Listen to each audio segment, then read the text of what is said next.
لیکن یہ کہ امام مہدی کی حکومت قائم کرنے کے لیے کون لوگ آئیں گے؟ عرب جو ہیں وہ اندر سے کھوکھلے ہو چکے ہیں، عیاشی نے، دولت نے، پیسے نے، دولت، پیسہ، عیاشی، اس کی وجہ سے کھوکھلے ہو چکے ہیں۔ یہاں میں آپ کو دو حدیثیں سنانا چاہتا ہوں۔ سنن ابن ماجہ کی روایت ہے حضرت ابو ہریرہ سے رضی اللہ تعالی عنہ، قال قال رسول اللہ صلی اللہ علیہ وسلم اذا وقعت الملاحم بعث اللہ بعثا من الموالی ہم اکرم العرب فرسا واجودہ سلاحا یوید اللہ بہم الدین، رواہ ابن ماجہ عن ابی ہریرہ رضی اللہ تعالی عنہ۔ جب ملاحم کا دور شروع ہوگا تو اللہ تعالیٰ اٹھائے گا ایک لشکر یا لشکروں پر لشکر موالی میں سے۔ موالی کون ہے؟ عربوں نے جب فتح کیا تھا اس پورے علاقے کو خلافت راشدہ کے دوران، اور پھر وہ لوگ جو ہے، ایک رائے تو یہ تھی کہ انہیں غلام بنایا جائے سارے آبادیوں کو، لیکن یہ کہ حضرت عمر کا اجتہاد تھا، اس کے مطابق جو ان کو غلام نہیں بنایا گیا تو وہ موالی کی حیثیت رکھتے ہیں۔ عربوں میں دم نہیں ہے، موالی میں سے لشکر اٹھیں گے کہ جو در حقیقت حضرت مہدی کی حکومت کو قائم کریں گے۔ دوسری حدیث سنیے، عن عبداللہ ابن الحارث رضی اللہ تعالی عنہ، اور یہ ابن ماجہ کی روایت ہے، قال قال رسول اللہ صلی اللہ علیہ وسلم یخرج الناس من المشرق فیوطئون للمہدی یعنی سلطانہ، لشکر نکلیں گے، لوگ آئیں گے مشرق سے، اور وہ حضرت مہدی کی حکومت کو جمائیں گے اور قائم کریں گے۔ اب ذرا نوٹ کیجئے کہ جزیرہ نما عرب کے مشرق میں کون سے ملک ہیں؟ تین: ایران، افغانستان، پاکستان۔ یہ تین سالڈ مسلم ممالک، مسلم آبادی اکثریت۔ ویسے تو یہ کہ آگے ہندوستان میں 20 کروڑ مسلمان ہیں، لیکن وہ 20 کروڑ جو ہیں وہ تو 80 کروڑ کے اندر تحلیل ہو جاتے ہیں غیر مسلموں میں، لیکن یہاں جو معاملہ ہے یہ غالب اکثریت کے لوگ۔ ان میں سے ایران کا معاملہ جہاں تک ہے، نمبر 1 یہ کہ وہ شیعہ عقائد کے حصار میں بند ہے، اس سے ادھر ادھر ہونا اس کے لیے ممکن نہیں۔ حدیث میں یہ بھی آتا کہ اصفہان سے 70,000 یہودی دجال کا ساتھ دیں گے۔ لیکن بہرحال خراسان ایک صوبہ ہے افغانستان کا اس وقت بھی شمال مشرقی کونے میں، مجھے امید ہے وہاں سے خیر کی، کیونکہ خراسان کا لفظ وہاں پہ شامل ہے، اور حضور کی حدیث میں بعد میں آپ کو سناؤں گا کہ خراسان سے فوجیں چلیں گی جو یروشلم کو دوبارہ حاصل کریں گی، فتح کریں گی۔ جیسے پہلے یروشلم کھویا عربوں نے تھا، دوبارہ حاصل کیا تھا کرد نے، کرد خون صلاح الدین ایوبی رحمۃ اللہ علیہ، ایسے اب پھر عربوں نے کھویا ہے، لیکن لینے والے خراسان سے لشکر آئیں گے۔ یخرج من خراسان رایات سود لا یردها شیء حتی تنصب بإیلیا، خراسان کے علاقے سے کالے علم لے کر لشکر چلیں گے جن کے رخ کو کوئی موڑ نہیں سکے گا جب تک کہ وہ جا کر یروشلم میں نصب نہ ہو جائے۔ اس کے بعد نام آتا ہے پاکستان کا۔ یہ ہے میری اور آپ کی داستان، اور یہ ہے سبب جس کی وجہ سے کہ میں آپ سے یہ گفتگو کر رہا ہوں۔ اصل میں تو کس لیے؟ محض ایک علمی استفادہ، محض اپنی بات آراء کو ظاہر کرنے کا شوق نہیں، بلکہ یہ کہ اپنی ذمہ داری ہم پہچانے کہ ہم کس مقام پر کھڑے ہیں۔ دیکھیے، اس پاکستان کے بارے میں یا ہندوستان کے بارے میں علامہ اقبال نے کہا تھا اپنے ترانہ ملی میں، میرے عرب کو آئی ٹھنڈی ہوا جہاں سے، میرا وطن وہی ہے، میرا وطن وہی ہے۔ اور مجھے بتایا گیا کہ سنن ابی داؤد میں یہ روایت موجود ہے کہ حضور نے فرمایا کہ ہندوستان کی طرف سے مجھے ٹھنڈی ہوا آتی ہے، اگرچہ مجھے وہ حدیث ابھی نہیں ملی ہے، لیکن حزب التحریر کا ایک کارڈ مجھے ملا تھا، تو اس میں اس حدیث کا اور اس میں ابو داؤد کی روایت کا حوالہ موجود تھا۔ لیکن میں جو چیز آپ کو بتا چکا ہوں وہ یہ کہ الف ثانی کا پورا تجدیدی کارنامہ اس ہندوستان کی سرزمین میں ہوا۔ مجدد الفسانی، شیخ احمد سرندی، شاہ ولی اللہ دہلوی، سید احمد بریلوی، وہ تو ہمارے پاکستان میں آ کر جو ہے ان کا خون جذب ہوا ارض پاکستان میں۔ پھر شیخ الہند مولانا محمود حسن۔ تحریک خلافت چلی تو صرف ہندوستان میں چلی اور کہیں نہیں چلی۔ آزادی کی تحریک چلی پوری دنیا میں، وہ نیشنلزم کی بنیاد پر چلی، ملے نیشنلزم، عرب نیشنلزم، ٹرک نیشنلزم. ہمارے ہاں چلی تو اسلام کے نام پر پاکستان کا مطلب کیا؟ لا الہ الا اللہ. پھر پاکستان قائم ہوا معجزے کے طور پر، بلکہ نازل ہوا ہے لیلۃ القدر میں. انا انزلناہ فی لیلۃ القدر، جیسے قرآن نازل ہوا لیلۃ القدر میں، یہ پاکستان بھی نازل ہوا لیلۃ القدر میں. اس کا برقرار رہنا ابھی تک معجزہ ہے. ہندو یہ سمجھتا تھا، کانگریس سمجھتی تھی کہ جھٹپٹ ختم ہو جائے گا. پھر یہ کہ اس کا قرارداد مقاصد کا پاس ہو جانا، مزید بھی اور اضافی دفعات دستور میں آ جانا، اب کمرشل انٹرسٹ کو ربا قرار دے کر حرام قرار دینا، یہ سارے لینڈ مارکس ہیں کہ جو اشارہ کر رہے ہیں کسی چیز کی طرف، معاملہ کدھر جا رہا ہے. پھر یہ کہ یہ جو 14ویں صدی کے مجدد تھے شیخ الہند، اس کے بعد سے کچھ ایسی شخصیتیں عظیم پیدا ہوئی ہیں ہند میں، جن کو میں سمجھتا ہوں کہ 14ویں صدی کے مجدد اور 15ویں صدی کے مجدد کے درمیان، یہ 15ویں صدی کے مجدد کی راہ کو سیدھا کرنے والے، جیسے کہ حضرت یحییٰ نے کہا تھا میں تو آنے والے کا راستہ سیدھا کر رہا ہوں حضرت عیسیٰ کے لیے، ایسے ہی 15ویں صدی کے لیے امام مہدی کے لیے راستہ صاف کرنے والے سب سے پہلے علامہ اقبال، جنہوں نے اسلام کا تصور دین کی حیثیت سے دوبارہ زندہ کیا ہے، ورنہ اسلام ایک مذہب کی شکل اختیار کر چکا تھا.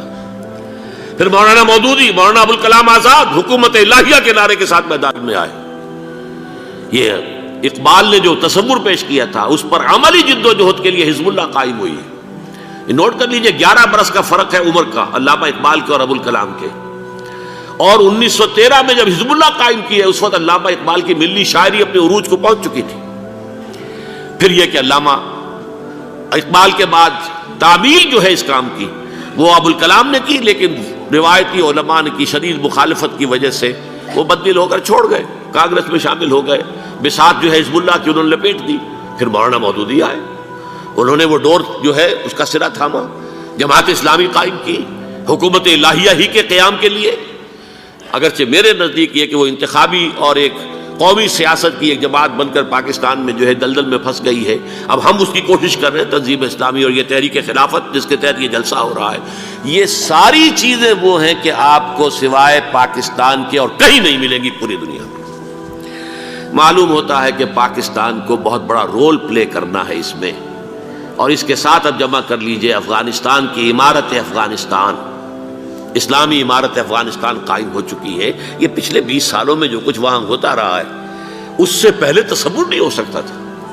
علامہ اقبال کے فرزند بھی دیکھ کر آئے ہیں، تو اگرچہ وہ خود میں سمجھتا ہوں کہ خاصے انہیں آپ لبرل کہیں، آزاد خیال کہیں، لیکن اس درجے متاثر ہو کر آئے تھے کہ انہوں نے یہ کہا افغانستان میں جو میں نے حالات دیکھے ہیں کہ اگر 2-4 اور مسلمان ملکوں کے اندر یہ نظام قائم ہو جائے تو پوری دنیا مسلمان ہو جائے گی.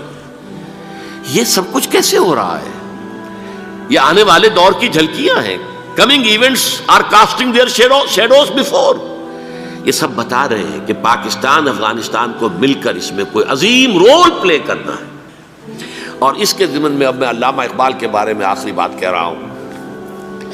علامہ اقبال کے بارے میں عام یہ خیال ہے، انہوں نے اپنے خطبات میں مہدی کا اور نزول مسیح کا، حالانکہ میں کل پڑھ رہا تھا مولانا سید احمد اکبر آبادی رحمۃ اللہ علیہ کا ایک مقالہ ان کا کہ علامہ اقبال نے ابن خلدون کے بارے میں یہ کہا ہے کہ مہدی کا اور نزول عیسیٰ کا دونوں کا انہوں نے انکار کیا ہے. حالانکہ ابن خلدون نے نزول عیسیٰ کا انکار نہیں کیا، صرف مہدی کا انکار کیا ہے. بہرحال علامہ اقبال نے خطبات میں انکار کیا ہے. لیکن یہ کہ اپنی شاعری کے اندر میں چیلنج کرتا ہوں کسی بڑے سے بڑے اقبال شناس کو، ان کا یہ شعر ذرا سنیے. خضر وقت از خلوت دشت حجاز آید بروں، کارواں زی وادی دور و دراز آید بروں. خضر وقت، امام وقت، رہنمائے وقت، قائد وقت، خلوت دشت حجاز، حجاز کی صحرا کی کسی خلوت گزینی سے نکل کر باہر آئیں گے. میں حیران ہوتا ہوں علامہ کے اس فکر پر اور اس مصرے پر. یہاں انہوں نے شیعہ اور سنی دونوں کے کانسیپٹ جمع کر دیے. شیعہ کا کانسیپٹ یہ چھپے ہوئے کسی غار میں وہاں سے برآمد ہوں گے، اور ہمارا کانسیپٹ میں ام سلمہ رضی اللہ تعالیٰ عنہ کی حدیث سنا چکا، چھپے ہوئے ہوں گے وہ وہاں پر، مدینے سے نکل کر آ کر مکے میں چھپ جائیں گے. اس خانہ جنگی کی حالت میں لوگ ان کی طرف دیکھ رہے ہوں گے، سوچتے ہوں گے انہیں میدان میں آنا چاہیے، کوئی پارٹ پلے کرنا چاہیے، امت کی رہنمائی کرنی چاہیے. لیکن وہ چھپیں گے، وہ کارے ہوں گے، وہ اس ذمہ داری کو قبول نہیں کرنا چاہیں گے، جا کے چھپ جائیں گے مکے میں، وہاں سے مکے والے انہیں نکالیں گے، اور وہ کارے ہوں گے، انہیں بالکل یہ پسند نہیں ہوگا کہ یہ ذمہ داری اٹھائیں۔ تو خضر وقت از خلوت دشت حجاز آیت بروں، کارواں زی وادی دور و دراز آیت بروں، کارواں جو چلے گا ان کی مدد کے لیے اس وادی دور و دراز، اس عظیم وادی دور و دراز، یہ وادی سندھ ہے۔ وادی سندھ جو ہے ہم سمجھتے ہیں کہ صرف یہ پاکستان اور پنجاب جو ہے یہ اس میں شامل ہے، سندھ اور پنجاب نہیں، افغانستان کا پورا مشرقی علاقہ اس میں شامل ہے۔ جیسے دریائے جہلم سندھ میں جا رہا ہے، جیسے دریائے گلگت سندھ میں آ کر ملتا ہے، جیسے دریائے چناب اور راوی اور جہلم اور یہ سب جا رہے ہیں اور آ رہے ہیں، اسی طرح دریائے کابل کہاں سے آ رہا ہے، دریائے گومل کہاں سے آ رہا ہے، ٹوچی کہاں سے آ رہا ہے، یہ سارا جو ہے ڈرین جو ہو رہا ہے، ایسٹرن جو ہے پارٹ آف افغانستان، یہ سب وادی ہے۔ اس وادی کے یہ دو حصے ہیں، ایک حصہ جو ہے یہ ادھر پاکستان میں ہے، اور اسی وادی کا دوسرا حصہ جو ہے وہ افغانستان میں ہے۔ کارواں زی وادی دور و دراز آیت بروں، کارواں چلے گا یہاں سے، یخرج ناس من المشرق یؤتون للمہدی یعنی سلطان ہی، مشرق سے فوجیں چلیں گی کہ جو مہدی کی حکومت قائم کریں گی، اور یخرج من خراسان رایات و سود، اور خراسان سے سیاہ پرچم چلیں گے کہ جن کا رخ کوئی موڑ نہیں سکے گا، حتیٰ تنصب بإلیہ، یہاں تک کہ وہ جا کر یروشلم کے اندر نصب ہو جائیں گے۔ حضرات، میں ایک میری گفتگو کا حصہ باقی تھا لیکن میں اسے چھوڑ رہا ہوں، اس لیے کہ گلوبلائزیشن جو اس کی ہوگی، جو خلافت علی منہاج النبوہ کی تجرید کامل حضرت مہدی کے ہاتھوں عرب میں ہوگی، اس سے پہلے اس کے لیے محنت، کوشش، جد و جہد پاکستان اور افغانستان میں ہو چکی ہوگی جو اسے سپورٹ کرے گی اور وہاں جا کر حکومت قائم کرے گی۔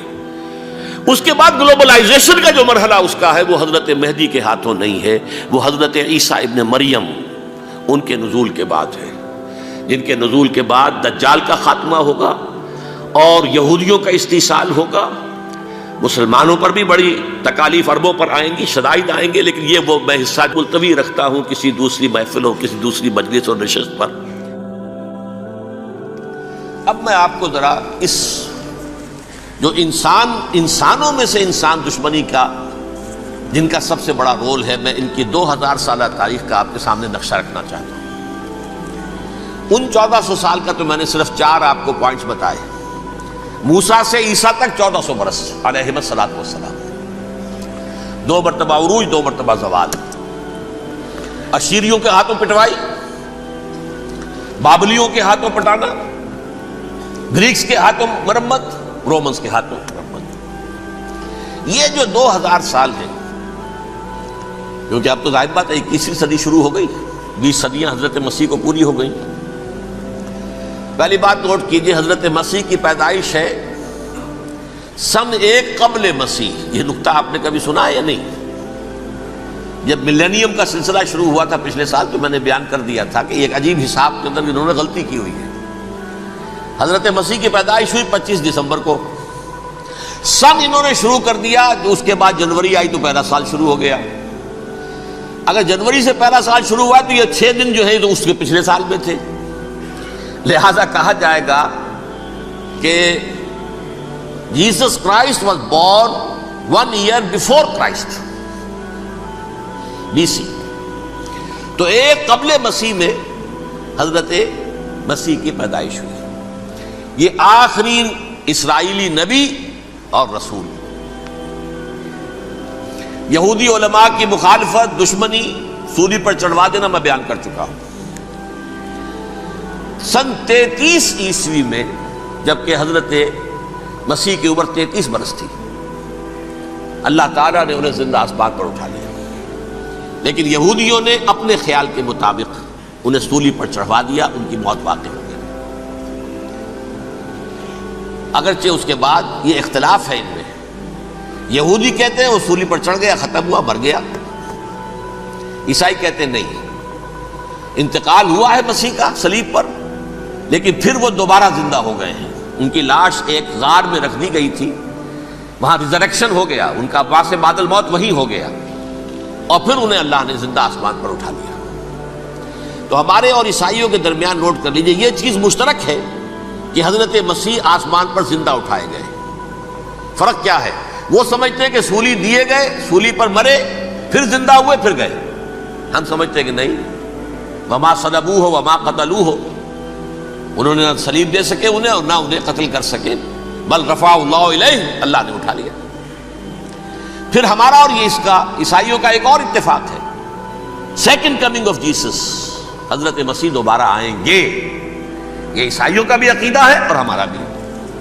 بہرحال تو جیسا کہ میں نے عرض کیا کہ اس وقت یہ عذاب استیصال، عذاب اکبر کے مستحق ہو چکے تھے، لیکن اللہ نے ان کی مدت دراز کی ہے. لیکن ان پر دنیاوی عذاب کا ایک کوڑا جو ہے اللہ تعالی کی طرف سے اسی وقت برسا. دنیاوی عذاب دنیا میں رہتے ہوئے ختم نہیں کیا. 37 برس بعد، حضرت مسیح کے رفع سماوی کے 37 برس بعد، سن 70 میں یہودیوں نے بغاوت کی رومیوں کے خلاف. رومی ٹائٹس جنرل تھا ایک، اس نے پھر جو حملہ کیا ہے، 1,33,000 یہودی ایک دن میں قتل کیا یروشلم میں، اور ہیکل سلیمانی گرا دیا. وہ ہیکل پہلے بھی گرا تھا، پہلے 1400 سال کے دوران میں بھی نبوکدنضر نے گرایا تھا، لیکن پھر اس کے 150 سال بعد انہوں نے دوبارہ بنا لیا تھا، اس لیے وہ اسے سیکنڈ ٹیمپل کہتے ہیں. پہلا ٹیمپل جو حضرت سلیمان نے بنایا تھا، نبوکدنضر نے گرا دیا 587 قبل مسیح میں، پھر دوبارہ انہوں نے 150 سال کے بعد بنا لیا. وہ اس تاریخ کا حصہ ہے، میں نے جس کے بارے میں آپ کو تفصیل نہیں بتائی. اس میں یہ ہوا سن 70 میں وہ گرا دیا گیا، وہ آج تک گرا پڑا ہوا ہے. نمبر 2، یہ کہہ دیا گیا کہ یہودیوں اس ارض فلسطین سے نکل جاؤ، تم یہاں نہیں رہ سکتے اب. لہذا جس کا جہاں سینگ سمایا چلا گیا. یورپ میں چلے گئے، ایشیا میں آ گئے، عرب میں آ گئے. یہ 3 قبیلے جو رات بھی میں نے عرض کیا تھا، بنو قینقاع، بنو نذیر اور بنو قریظہ، یہ وہاں سے آ کے مدینے میں آباد ہو گئے. جس کا جہاں سینگ سمایا، افریقہ میں، ہندوستان میں، جہاں چلے گئے. ڈایاسپورا اسے کہتے ہیں، وہ آپ نوٹ کر لیجیے اس لفظ کو، ڈایاسپورا. ہمارا دور انتشار، جبکہ ہمیں ہماری اصل سرزمین تو فلسطین ہے، حضرت ابراہیم کا مسکن، حضرت اسحاق، حضرت یعقوب کا مسکن فلسطین، یہ ہے ہماری اصل جاگیر، یہ تو ہماری جدی پشتی جاگیر ہے. لیکن یہاں سے نکال دیے گئے سن 70 عیسوی میں، اور وہاں سے لے کے 1917 تک ان کا ڈایاسپورا جاری رہا. یہ دور انتشار ہے. اس دور انتشار کے اب چند حصے ہیں جس کو میں چاہتا ہوں کہ آپ علیحدہ علیحدہ سمجھ لیں. دور انتشار کا جو پہلا جو ہے تقریباً 300 برس، رومی حکمران تھے، وہ یہودیوں کے بھی دشمن تھے اور عیسائیوں کے بھی دشمن تھے. عیسائی اور یہودی ایک دوسرے کے بھی دشمن تھے، لیکن رومی سمجھتے تھے کہ یہ ایک ہی تھیلی کے چٹے بٹے ہیں. رومیوں کے نزدیک عیسائی بھی یہودیوں ہی کا ایک فرقہ تھے، کوئی علیحدہ مذہب تو تھا ہی نہیں. لہذا رومی جو ہیں، رومنز، وہ ان دونوں کو ستاتے تھے، مارتے تھے، اور یہ آپس میں لڑتے تھے. یہودی عیسائیوں کو مارتے تھے، عیسائی یہودیوں کو مارتے تھے. یہ ہے 300 برس تک کی تاریخ. سن 300 عیسوی میں کیا ہوا؟ ایک معجزہ ہو گیا. بہت عظیم ایمپرر کانسٹینٹائن، قسطنطین اعظم، رومن ایمپررز میں سے بہت بڑا ایمپرر، وہ عیسائی ہو گئے. اب تو معاملہ بالکل تلپٹ ہو گیا، پوری سلطنت عیسائی ہو گئی. اب عیسائیوں کے عیش ہو گئے اور یہودیوں پہ مار پڑنی شروع ہوئی. اب عیسائیوں کا آپ خود سوچئے کہ جنہیں وہ خدا بنا بیٹھے ہیں، خدا کا بیٹا قرار دے رہے ہیں، ان کے قاتل کون؟ یہودی بدماش. لہذا ان کی وہ پٹائی شروع ہوئی ہے یورپ میں، پوری رومن امپائر میں. انہیں ذلیل کیا گیا، شہروں میں آمد بند، علیحدہ رہو، گھیٹوز کے اندر رہو. یہودی کا نام جو ہے وہ گالی بن گیا، جیسے آج بھی یہودی گالی کہتے ہیں، جیسے خنزیر کا لفظ. آخر وہ بھی اللہ کی مخلوق ہے، لیکن آپ کو معلوم ہے کوئی شخص زبان پر نام نہیں لانا چاہتا خنزیر کا، سور کا. ہے تو مخلوق، وہ بھی ایک حیوان ہے. ایسے ہی یہ ہے یہودی، یہودی گالی، جیوٹ گالی. لہذا ایک طرف تو ان دونوں کے درمیان دشمنی، جس کو قرآن کہتا ہے وَأَغْرَيْنَا بَيْنَهُمُ الْعَدَاوَةَ وَالْبَغْضَاءَ، ہم نے ان کے مابین دشمنی جو ہے پیدا کر دی ہے۔ اور جب یہ پوری سلطنت عیسائی ہو گئی تو قافیہ تنگ ہو گیا یہودیوں کا۔ اب آئیے 571 عیسوی، یعنی جبکہ ڈائسپورا کو کتنا عرصہ ہو چکا تھا؟ 500 برس۔ سن 70 سے شروع ہوا نا ڈائسپورا، جب ٹائٹس نے گرایا ہے ہیکل کو اور نکال باہر کیا انہیں فلسطین سے، بھاگ جاؤ یہاں ایک یہودی بھی نہیں رہے گا، فلسطین سے نکال دیے۔ اس کے پورے 500 برس بعد سن 571 عیسوی میں حضور کی پیدائش ہوئی، ولادت باسعادت محمد الرسول اللہ صلی اللہ علیہ وسلم۔ 610 میں آپ پر وحی کا آغاز ہوا، لیکن حضور کے ساتھ ان کا معاملہ کیا رہا؟ اول تو جبکہ حضور ابھی مکے ہی میں تھے، یہودیوں نے ریشہ دوانیاں شروع کر دی حضور کے خلاف۔ قریش مکہ کو سکھاتے تھے، پڑھاتے تھے، ان سے یہ پوچھو، ان سے یہ پوچھو، یہ اس طرح تنگ کرو، ان سے یہ امتحان لو، یہ آپ کے علم میں ہے۔ سورہ بنی اسرائیل میں، سورہ کہف میں وہ سوالات، جو امتحانی سوالات آئے تھے، ذوالقرنین کون تھا، اصحاب کہف کون تھے، تم رسول بنے پھرتے ہو تو بتاؤ، اور یہ روح کی حقیقت کیا بتاؤ، یہ ساری ریشہ دوانیاں کر رہے تھے بیٹھے ہوئے ابھی وہیں پر، حضور ابھی پہنچے بھی نہیں۔ ہجرت فرما کر حضور تشریف لے آئے تو حضور نے، جسے ماسٹر سٹروک کہا جائے گا، یعنی اسٹیٹس مین شپ کا ماسٹر سٹروک، آپ نے مدینے میں آتے یہودیوں کے ساتھ پیکٹ کر دیا، جوائنٹ ڈیفنس پیکٹ آف مدینہ، کہ اگر مکے والے ہم پر حملہ کریں گے تو ہم مل جل کر ایک قوم کی حیثیت سے مقابلہ کریں گے۔ یہ میثاق مدینہ کہلاتا ہے، جس کے بہت غلط معنی پہنائے جا رہے ہیں آج کل۔ بہرحال میں موضوع میرا چونکہ یہ نہیں، میں ادھر نہیں جاؤں گا۔ لیکن ہوا کیا؟ ہر مرتبہ یہ خیانت کے مرتکب ہوئے، ان نے جو عہد کیے تھے ان سے پھرے، اندر ہی اندر سازش، ریشہ دوانی، حضور کی بدترین دشمنی۔ سورہ نساء کی آیت نمبر 12 میں 14 میں 13 میں فرمایا ہے لا تزال تطلع علی خائنۃ منہم، اے نبی ہمیشہ آپ کے علم میں ان کی طرف سے خیانتیں، بددیانتیاں آتی رہیں گی۔ اور بار بار وہ مسلسل جنگ کی آگ بھڑکاتے تھے، قریش کو دعوت دیتے، آؤ آؤ آؤ، ہم اندر سے بغاوت کر دیں گے، تم آؤ تو صحیح، ختم کریں محمد کو اور اہل ایمان کو صلی اللہ علیہ وسلم رضی اللہ تعالیٰ عنہ اجمعین۔ لیکن پھر جب وہ آتے تھے تو یہ دبک جاتے تھے، ان میں ہمت نہیں تھی، میدان کے مرد نہیں رہے تھے۔ یہ سورہ حشر میں ان کا نقشہ کھینچا گیا ہے، کھلے میدان میں مقابلے کی اس کے اندر صلاحیت ہی نہیں ہے۔ یہ تو فصیلوں کے پیچھے سے، جیسے عورتیں کہیں دیہات میں لڑائی ہوتی ہے تو مرد جو ہے گلیوں میں لڑتے ہیں، عورتیں اوپر سے پتھر پھینکتی ہیں، بس وہ کام یہ کر سکتے تھے، من ورائے جدر، فصیلوں کے پیچھے سے، جنگ میں میدان میں نہیں آ سکتے۔ بہرحال قرآن مجید میں ہے یہ، سورہ مائدہ کی آیت نمبر 64، کلما اوقدوا نارا للحرب اطفاها اللہ، اکثر و بیشتر مواقع پر تو یہ جب آگ بھڑکاتے تھے جنگ کی، اللہ اسے بجھا دیتا تھا۔ لیکن بہرحال اس کے باوجود جنگیں ہوئی، غزوہ بدر، غزوہ احد ہوئی کہ نہیں، یہ ساری اس اصل شرارت نہیں تھی۔ اور اس کے نتیجے میں حضور نے پھر ایک ایک کر کے 3 قبیلوں کو سزا دی۔ غزوہ بدر کے فوراً بعد بنو قینقاع نکالے گئے مدینے سے، غزوہ احد کے فوراً بعد بنو نذیر نکالے گئے، اور غزوہ احزاب کے بعد بنو قریظہ نکال دیے گئے۔ یہ تو میں نے آپ کے سامنے رکھ دیا صرف حضور کے زمانے میں ان کا کیا رویہ رہا، دشمن۔ رات بھی ہم نے وہ آیت پڑھی تھی، لَتَجِدَنَّ أَشَدَّ النَّاسِ عَدَاوَةً لِلَّذِينَ آمَنُوا الْيَهُودُ وَالَّذِينَ أَشْرَكُوا، اہل ایمان کی دشمنی میں شدید ترین تم پاؤ گے یہودیوں کو اور مشرکین، مشرکین بھی بعد میں ہے، پہلے یہودی۔ حضور کے بعد کیا ہوا اب یہ نوٹ کیجئے، یہ ان کی تاریخ کا دوسرا دور ہے۔ حضرت عمر رضی اللہ تعالیٰ عنہ کا عہد خلافت ہے، بیت المقدس کا محاصرہ کیا گیا، فصیل بڑی اونچی، شہر اندر سے سیلف سفیشینٹ، حملے کا راستہ کوئی نہیں، محاصرہ طول کھینچ رہا ہے لیکن ان کے پاس رسد بھی موجود ہے، پانی بھی موجود ہے، وہ دروازے بند کر کے بیٹھے ہوئے ہیں۔ بالآخر اللہ تعالیٰ کی مشیت کا ظہور کیسے ہوا؟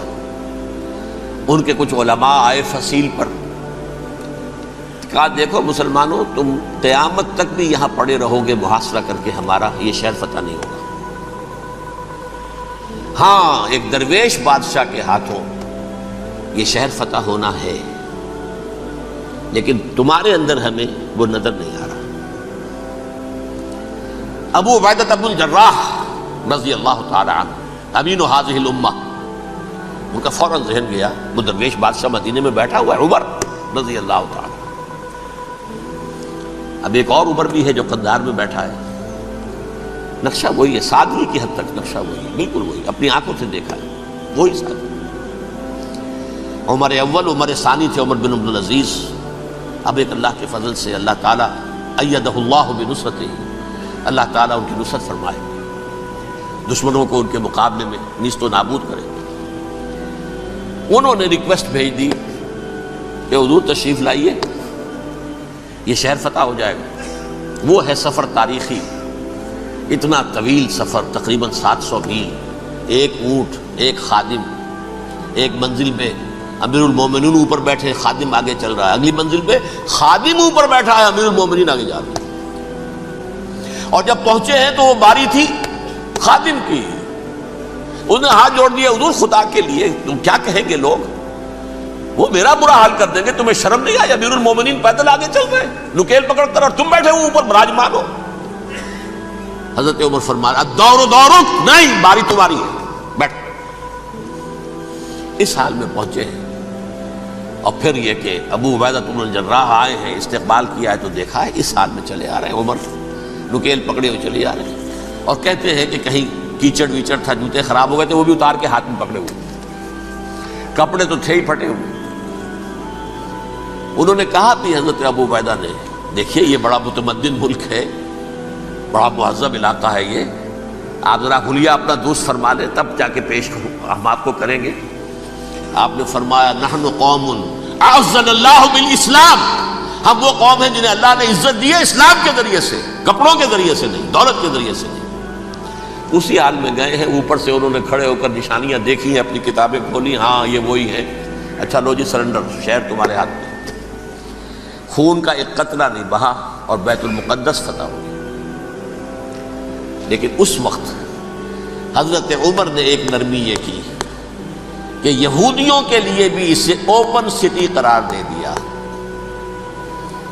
یہ احسان عظیم حضرت عمر کا، اس سے پہلے یہودی آ ہی نہیں سکتا تھا، داخل ہی نہیں ہو سکتا تھا، وہاں وہ آ کر وزٹ نہیں کر سکتا تھا، زیارت نہیں کر سکتا تھا اپنے مقدس مقامات کی۔ حضرت عمر نے یوں سمجھیے کہ تقریباً 550 برس کے بعد ان کے لیے راستہ کھولا ہے کہ ہاں تم آ سکتے ہو، زیارت کر سکتے ہو۔ لیکن یہ عیسائیوں نے لکھوایا معاہدے کے اندر، انہیں یہاں آپ آباد ہونے کی اجازت نہیں دیں گے، لیکن کم وزٹ دی پلیسز، دیکھیں زیارتیں کریں اور جائیں۔ یہ معاہدہ حضرت عمر کا ہے رضی اللہ تعالیٰ، جو پھر خلافت راشدہ کے بعد بنو امیہ نے بھی اس کو آنر کیا، بنو عباس نے کیا، پھر جو ہمارے یہ ترکوں میں اندر خلافت آئی تو ترک خلفاء نے بھی اس معاہدے کی پوری پابندی کی۔ فلسطین میں آ سکتے ہیں یہودی صرف زائرین کی حیثیت سے، وہاں آباد نہیں ہو سکتے۔ اب آئیے اگلا دور آیا حضرت عثمان کا دور خلافت۔ یہ ہے وہ وقت کہ اب یہود نے امت مسلمہ کی پیٹھ میں چھرا کھولا۔ وہ کیسے؟ ایک یہودی عبداللہ ابن سبا اسلام کا لبادہ اوڑھ کر آ گیا، معاشرے کا جائزہ لے لیا، ان میں بنو ہاشم اور بنو امیہ میں جو پرانی کشاکش تھی اس کے کچھ نہ کچھ جراثیم باقی ہیں، اگر ان کو ذرا بھڑکا دے تو مسلمانوں میں انتشار پیدا ہو جائے۔ کہا یہ عثمان کون ہے؟ یہ تو بنو امیہ میں سے ہے، یہ حق تو بنو ہاشم کا ہے، خلافت ان کے پاس ہونی چاہیے، محمد کے تو رشتہ دار وہ ہے صلی اللہ علیہ وسلم۔ عوام الناس کے اندر بات پھیلنی شروع ہوئی، پھر ایک بڑی سازش کے انداز میں حضرت عثمان کے خلاف پروپیگنڈا، حضرت عثمان کے جو عاملین تھے، گورنر تھے، ان کے خلاف پروپیگنڈا، اور ایسی ہوشیاری کرتے تھے کہ کوفے میں کوفے کے حاکم کے خلاف کچھ نہیں کہنا، اجی مصر میں یہ ہو رہا ہے، اجی شام میں یہ ہو رہا ہے، اجی یہ جو عثمان ہے وہ یہ کر رہا ہے، یہ ظلم ہو رہا ہے، یہ لوٹ مار ہو رہی ہے، یہ خیانتیں ہو رہی ہیں۔ اب نہ تو اس زمانے میں مینز آف کمیونیکیشن، کیسے تصدیق کریں؟ افواہیں تو آپ آج کراچی کے اندر شروع ہو جائے تو پتہ نہیں چل سکتا کسی کو کہ کیا اس میں صداقت ہے کیا جھوٹ ہے، اور بری بات جو ہے فطرت انسانی کی کمزوری ہے وہ فوراً قبول کرتا ہے، کسی کے بارے میں اچھی بات ماننے کو تیار نہیں ہوتا لیکن بری بات تو فوراً تیار ہے۔ بہرحال یہ فتنہ انہوں نے اٹھایا، حضرت علی کی الوہیت کا فتنہ اٹھایا، حضرت عثمان کے خلاف الفتنۃ الکبریٰ برپا کیا، حضرت عثمان شہید ہوئے، اس کے بعد 5 برس تک مسلمان ایک دوسرے کی گردنیں کاٹتے رہے، باہمی خانہ جنگی ہوئی، امت کو وہ زخم لگایا ہے جو آج تک جس سے خون رس رہا ہے۔ یہ شیعان عثمان اور شیعان علی تھے جو بعد میں پھر سنی اور شیعہ ہو، اور آج تک ہے۔ فتنہ کس نے جگایا؟ ایک عبداللہ ابن سبا یہودی اور اس کے کارندے، شیطان کا ایجنٹ، اور انسانوں میں سے بھی اس کے جو بھی حواریین تھے اور شیطانوں کے اندر سے بھی تھے، انہوں نے بھی اس آگ کو بھڑکایا۔ یہ آپ سوچ لیجئے کہ یہ کس نے وہ زخم لگایا؟ یہودی۔ اگلا دور آیا، خلافت راشدہ ختم ہوئی، بنو امیہ کا بھی دور کافی گزر گیا۔ طارق ابن زیاد 712 عیسوی میں حملہ کرتے ہیں اسپین پر۔ اسپین اس وقت عیسائیت کا بہت بڑا گڑھ، بڑے کٹر ترین عیسائی جو ہے وہ اسپین میں تھے، لہذا یہودیوں کی وہاں بہت پٹائی ہوتی تھی، یہ میں بتا چکا ہوں، دشمنی تھی ان کی تو چلی آ رہی تھی عیسائیوں کے ہاتھوں یہودیوں کی، وہ تو سن 300 عیسوی سے ایمپرر کانسٹنٹائن کے بعد سے شروع ہو گئی تھی۔ اس حوالے سے یہودیوں نے اس وقت چالاکی یہ برتی، کچھ راستے واسطے بتائے، کچھ مدد کی طارق ابن زیاد کی۔ طارق ابن زیاد نے انہیں اپنا محسن سمجھا، ہسپانیہ فتح ہو گیا تو یہودی چونکہ محسنین کی فہرست میں آ چکے تھے، انہیں بہت اقتدار نصیب ہوا، بڑی سپورٹ مسلمانوں نے دی۔ ان کے بڑے بڑے علماء جو اسی دور کے اندر پیدا ہوئے، بڑے بڑے تھنکرز ان کے اسی دور میں پیدا ہوئے۔ بن گوریون جو کہ ایک وزیر اعظم تھا اسرائیل کا، اس نے یہ لکھا ہے اپنی کتاب میں، Muslim Spain was the golden era of our diaspora. وہ ڈائسپورا جو 70 عیسوی سے شروع ہوا تھا اور 1917 عیسوی تک جاری رہا ہے، اس میں سے گولڈن ایرا ہمارا جو تھا وہ مسلم اسپین تھا، ہسپانیہ میں بیٹھ کر ہم عیش کیے۔ لیکن وہاں سے انہوں نے اور جو کچھ کیا، یہ تو داستان کے بہت سے گوشے ہیں، لیکن میں جس اسٹریٹ لائن میں چل رہا ہوں اس کے اعتبار سے ایک بات سمجھ لیجیے، وہاں بیٹھ کر انہوں نے اب عیسائیت کی پیٹھ میں چھرا گھونپا، پروٹیسٹنٹ مذہب پیدا کیا، تقسیم کر دیا، جیسے شیعہ سنی کی تقسیم، عبداللہ ابن سبا، رومن کیتھولک اور پروٹیسٹنٹ کی تقسیم، یہودی علماء۔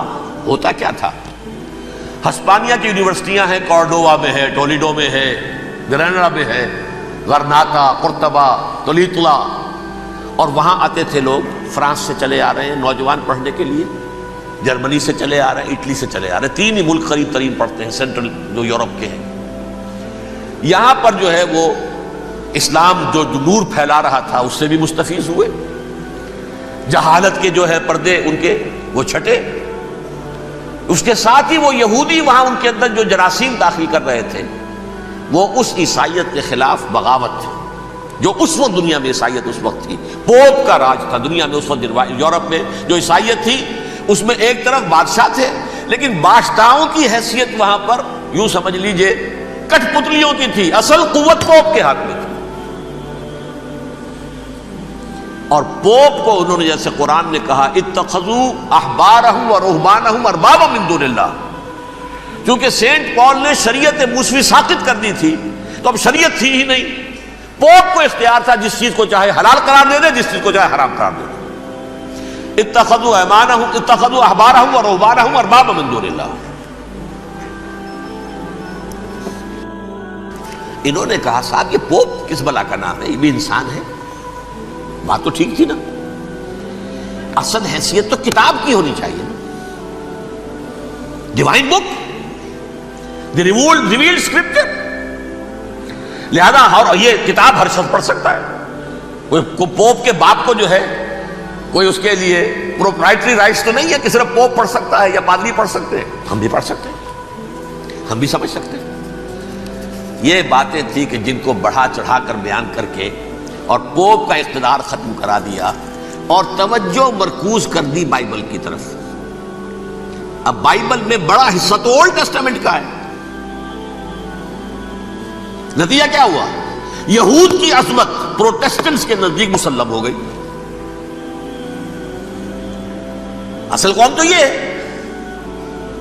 وہ دشمنی بدلی کہ نہیں بدلی؟ موسیٰ کے امتی یہ ہے, تورات موسیٰ کو دی گئی, ابراہیم کی نسل یہ ہے. لہذا وہ جو دشمنی تھی, جو عداوت تھی کہ ہمارے خدا کو سولی چڑھانے والے ہیں یہ بدماش, اس کا ازالہ ہوا.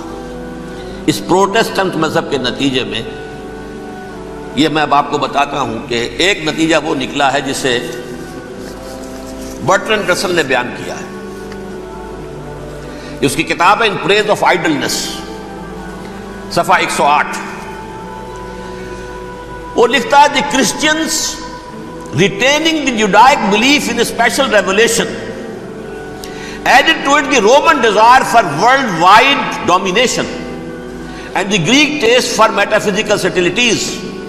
The combination produced the most fiercely persecuting religion that the world has yet known. یہ تین چیزیں آ کر عیسائیت میں مل گئیں. ایک تو جب یہ اولڈ ٹیسٹامنٹ جو ہے وہ ان کے ہاتھ میں آ گئی, اور اس کے میں کچھ آپ کو بتا دیتا ہوں کہ اولڈ ٹیسٹامنٹ کی تعلیمات, کیونکہ یہ اولڈ ٹیسٹامنٹ جو ہے یہ محرف تھی. اصل تورات تو گم ہو گئی تھی 587 قبل مسیح میں, جب پہلی مرتبہ ہیکل جو ہے تباہ ہوا ہے, اس وقت ختم ہو گئی تھی. اس کے کوئی 150 سال کے بعد انہوں نے یادداشتوں سے مرتب کر کے لکھی ہے. اب اس میں ان کے اپنے خیالات, اپنے امانی, اپنی توجیحات وہ شامل ہو گئی. لہذا میں آپ کو حوالے دیتا ہوں اس کتاب کے اندر مظالم کی جو تعلیم دی گئی ہے. اہل کتاب نے اپنے مظالم قتل عام کے جواز کے لیے تورات میں تبدیلیاں کی اور پیغمبروں پر دہشت ناکی اور بدترین حرام کاری کے الزامات لگائے. سنیے, پہلا حوالہ ہے یہ گنتی باب 31 آیات 17-18.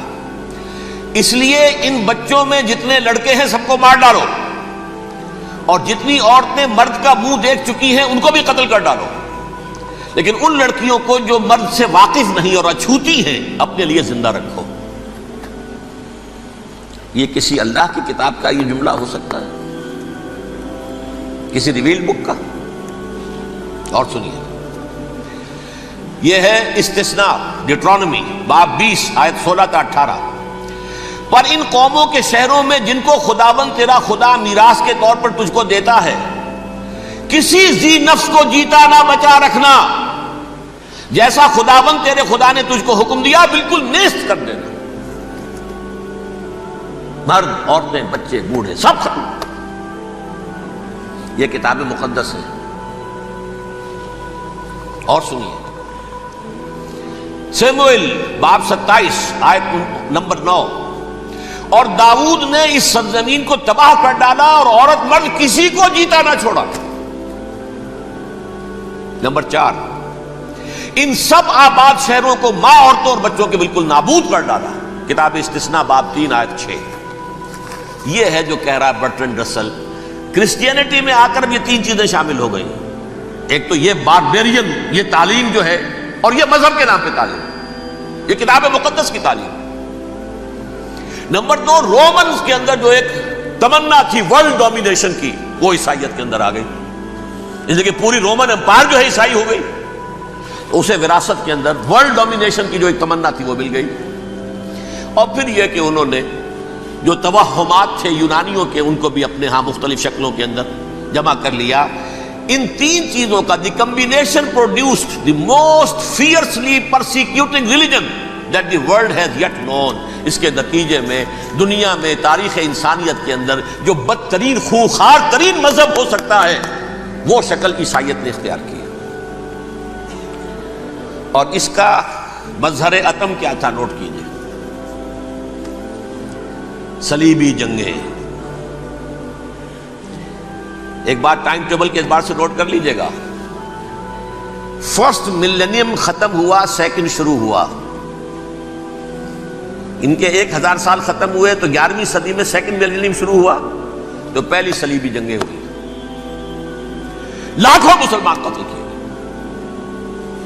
صرف یروشلم کے اندر اتنا خون بہایا ہے کہ خود ان کے ہسٹورینز لکھتے ہیں کہ جب ان صلیبیوں نے جب گھوڑوں کے ساتھ وہ چل رہے تھے گلیوں میں تو ان کے گھوڑوں کے گھٹنوں تک خون کی ندی بہ رہی تھی. جہاں سے گزرے ختم کرتے چلے گئے، آبادیاں کی آبادیاں ختم کر. اگرچہ اس کروسیڈ میں گیہوں کے ساتھ گھن بھی پسا.